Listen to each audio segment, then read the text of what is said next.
Flight घेते ना तर रात्री 11ची फ्लाईट घेते, कारण का दिवसा हिंमतच करत नाही आम्ही यायची, कारण मेट्रोने आलो तरी 1.25 तास लागतो आणि गाडीने आले तर भगवान भरोसे 1.5 तास 2 तास.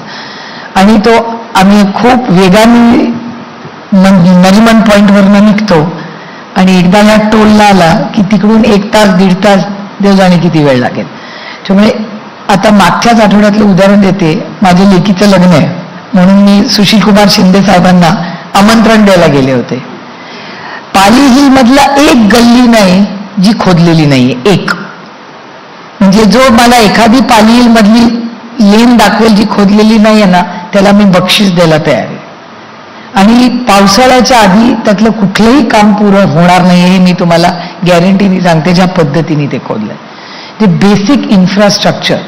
आणि कालच मी तुमच्याच चॅनलवर बातमी पाहिली जी अतिशय चिंताजनक आहे, की आता त्यांनी असं ठरवलंय की रस्त्याचा जो नियम होता की इतके मीटरचा रस्ता असेल तरच तिथे उंच बिल्डिंग होऊ शकतं, ते शिथिल केलेलं आहे. त्याच्यामुळे कितीही नॅरो रस्ता असला तरी तिथे आता 80 मजल्याची बिल्डिंग होऊ शकते. तिथल्या पाण्याचा कोणी विचार केलाय, कचऱ्याचा केलाय का ट्रॅफिकचा केलाय? त्यामुळे 47 मध्ये मुंबईत तुम्ही आणि मी भेटू शकू का हा एक मोठा प्रश्नचिन्ह आहे. मेट्रो आणि किती हायवे बांधले तर. विकसित महाराष्ट्र 2047 असं सत्ताधाऱ्यांचं विजन आहे 2047 साठीचं. विरोधकांचं मग असं काही विजन आहे का? तुम्ही आता बेसिक 2